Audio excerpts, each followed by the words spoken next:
Hello and welcome to today's art lesson where we are going to be learning about drawing the human figure. We're just going to start out, just like we drew the face, we're just going to start out first with a schematic that we will measure out and get everything in the right place before we start to develop it into a specific character. Now with figure drawing and these proportions that I'm going to teach you today, you're going to find lots of different methods that have been documented through the ages of doing this. I'm actually going to be showing you one of the oldest methods. This proportion was invented, the system of proportions was invented in the 1400s during the time of the Renaissance, and it's kind of an idealized proportion rather than an average proportion of a human being. The reason that we're doing this is because it's a very simple way of doing it, where one head fits into the rest of the body exactly 7 times. And also we are aiming to design a superhero from our schematic, and superheroes are generally kind of idealized characters. If you look at Superman or Batman in a comic book, they are more or less this idealized proportion that we are going to be learning about. So for today's lesson we're going to need a sheet of blank A4 paper, a ruler with clear measurements down the side, our trusty drawing pencil and an eraser.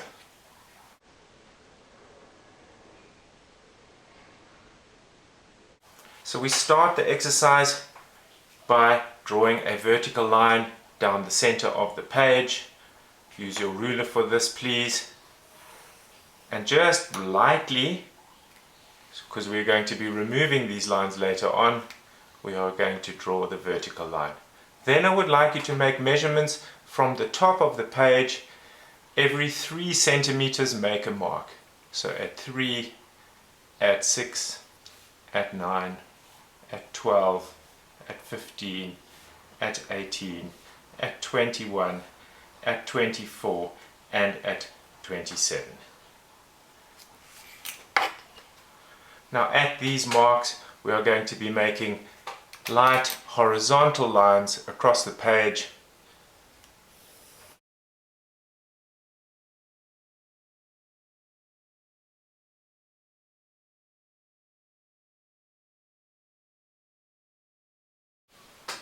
Then we are going to number these divisions so that when I say division number 4 we all know exactly what I'm talking about. We are going to number them. We can call this one 0, 1, 2, 3, 4, 5, 6, 7, and 8. In division number 1, in the center, I want you to draw a head. Just an oval shape, just a very generalized head shape of a human figure. And like I said, each one of these divisions then represents, of course, the height of the head. The next step is in division number 4, I want you to draw a round circle that takes up the whole division. Now you can check if your circle is nice and round by checking if it is 3 centimeters wide. So check that, is it 3 centimeters wide? Well, I've made mine slightly wider, but that's okay. This represents the pelvic bone, the hip bone of the human figure. Now we are going to make ball and socket joints, these hip joints that allow your legs to rotate, and we are going to put them at the bottom of division 4 on top of the line and tucked into this little angle that we've created with our circle. And we see it doesn't protrude that much past the outside. Those represent our ball and socket joints.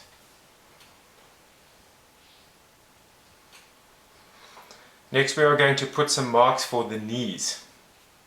Now I like to do these directly below the ball and socket joint, the hip joint over here, and I'm going to make quite a large oval shape. See, it comes almost halfway up this division, and the same on the other side. We need to draw them large because it will help us shape the legs just now. Now this bone that joins this, the femur, is the largest bone in your body, and we kind of want to imitate the real shape of this bone. And so from the outside of this circle that we made, we curve the line down and put it on the inside of the knee, which gives us more or less the shape of the femur. Notice I'm not curving it too much. It's just a gentle S shape. First straight down, then curving across, and then straight down the other way. Okay, we're going to continue drawing the legs now, and we're going to put the feet where more or less directly below the knee, and I like to draw kind of a triangle for this. It's also almost coming halfway up the division, so don't make it too small. Directly below, and the other side too, of course. And then from the outside of the knee to the center of the triangle. Just a gentle curve. I'm not making it too curved. It's almost a straight line with a gentle curve in it. So now we have the pelvic bone and all the leg bones and two triangles representing the feet. The next step, I would like you to thicken in this line between the head and the pelvic bone. This of course represents our spine, keeps us upright. Now halfway down division 2. You can measure this if you like to exactly 1.5 centimeters. Halfway down division 2, I'm going to draw my rib cage. Now this is of course a very large structure in our body, forming a cage, and I just like to do it like this, almost the width of the pelvic bone, slightly narrower, and normally you can imagine that it's this giant egg shape that comes all the way down, kind of an upside down egg, all the way down to the pelvic bone, but then of course it doesn't come all the way down, otherwise we wouldn't be able to bend over. And so we kind of chop that off halfway down division number 3, and we can remove the rest of it. And we're left with this bell shape which represents our rib cage. Now on top of that we are going to draw a slightly curved line which represents our clavicle and our whole shoulder structure, and this will represent our shoulders and the actual shoulder joint on the end of that line. And we are just going for some kind of androgynous figure here. You will see a lengthy description in the notepad all about shoulders, etc. But we are just trying to get an average one. So I'm going to do that. It's about 4.5 centimeters wide from the center of the shoulder joint to the center of the shoulder joint.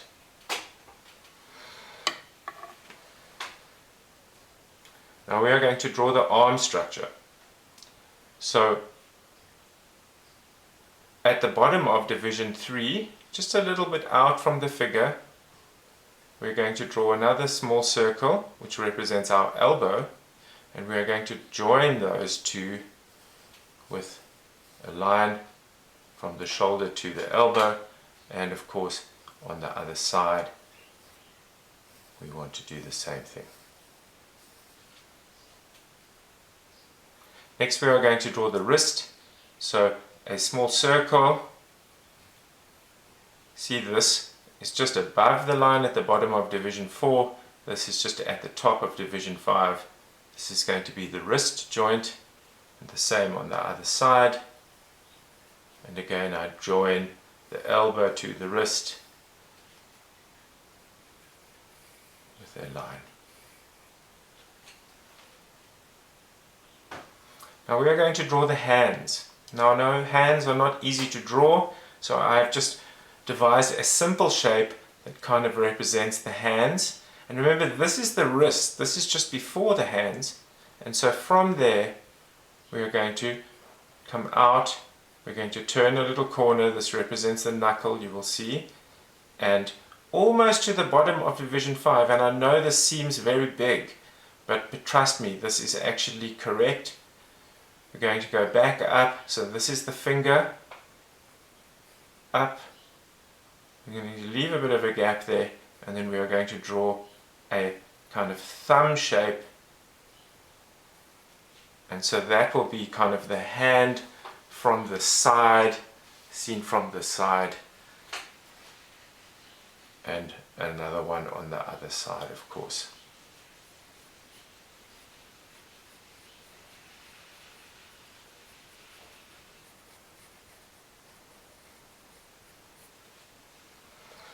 And so there we have a very rough schematic of the human proportions made out to one head is to 7 heads in the body. And so now we can put all the muscles and stuff accurately down in the right place.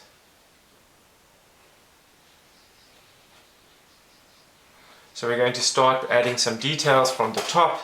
Of course, we know from our drawing the human face lesson that the eyes are halfway up, so exactly halfway up. This is where the eyes are going to go, so we're just going to draw a very basic face.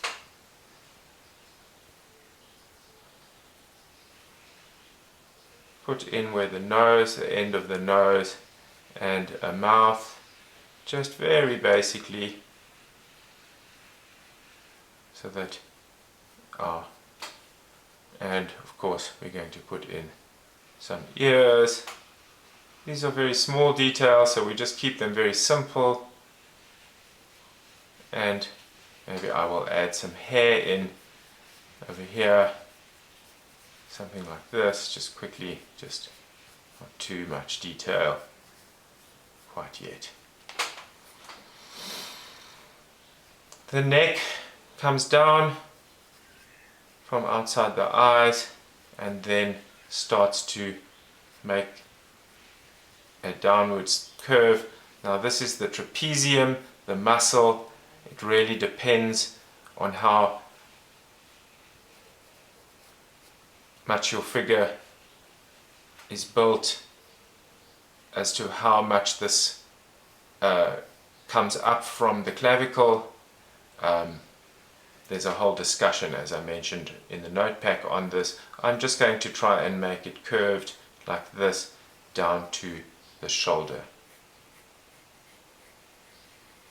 Now if you feel your shoulder, you touch your shoulder and feel the bone is right near the skin, and so this is why this kind of method of drawing it is quite nice, because we can relate it to our own figures, our own bodies, and we know that the bone is right close to the skin there, so it's the same in our drawing. Now before we go any further, just want to add a little bit of a shoulder on each side. Now before we go into and draw the arms, I want us to draw the chest muscles first. Now some useful tips here as well. Exactly one head down from the head, this is actually where our nipples go. So those little dots represent the figure's nipples, and one division further down, this is where the belly button goes. Now you can measure this on your own body. It's exactly one head to your nipples and one more head to your belly button. So this is anatomically correct. Now we are drawing a male figure. Males are much simpler to draw, so we are just going to draw a straight line underneath, representing the bottom of the pectoral muscles, and just when we get out from outside the nipple, then we are just going to angle it up ever so slightly. And those will represent the pectoral muscles. Now the arm muscle kind of folds in with that quite nicely. And so that's why it's useful to draw the chest muscles first, the pectoral muscles. Now we can continue with the arms. Maybe we give a slight bulge for the shoulder and then curving into the bicep. And this side we are just going to draw a slightly rounded shape down to the elbow. And the same on the other side.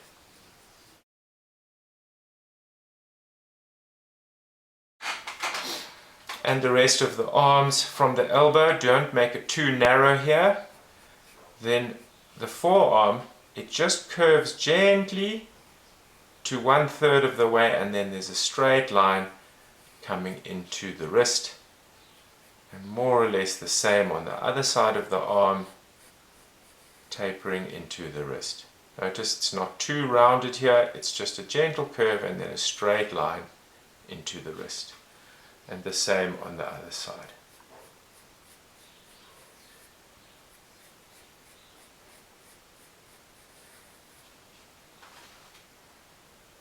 Now we want to draw some lateral muscles on our figure. We are going to have the torso coming out from underneath the arms here, coming in straight down till it almost hits this pelvic bone, and then from there we are just just below the line. Then I'm going to draw a slightly curved line all the way down to the knee.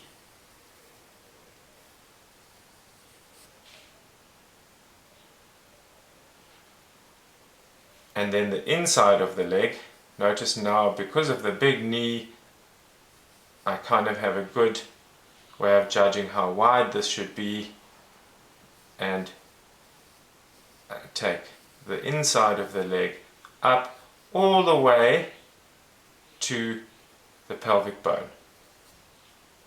We can give it a small thigh gap, and we're coming down again to the other leg. Notice how these are slightly curved outwards, and the outside of the other leg down to the knee. Notice how close the hip joint is to the skin here as well, and you can feel on your own body that that is also anatomically correct, that our hip joint, our ball and socket joint here, is very close to the skin. Now we are going to be drawing the shins, of course, and the calf muscles. And so again, very similar to the forearms, we've got a bulge in the first third and then gently tapering in to the ankle, and the same on the other side.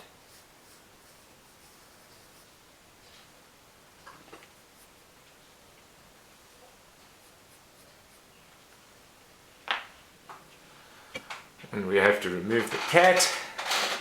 He also wants to learn how to draw the figure. And a bulge in the first third, and then a straight line. Look how straight this line is, coming into the ankle. That way we can keep the ankles nice and slender, coming down to the feet. Now these feet are facing us, and if we want to just leave them like that, there's a little bit of a knuckle often over here on the ankle, and then coming into the foot. Now if you think about it, the big toe will be facing me here, and then the next and all the rest of the toes coming out to about here. You can also turn one of the feet outwards if you like. You can have them both like this, obviously with the big toe in the center, or you can turn your foot out. It's a little bit of a ballerina pose, but maybe you find it slightly easier to draw the foot like this. And we have the heel directly underneath, and the curve of the foot, the ball of the foot, and then the toe. Okay, so you can choose which foot you want to do. If you do them both like this facing outwards, your figure might look a little bit uncomfortable, but okay, so that simply is our figure schematic. I'm just going to clean mine up a little bit.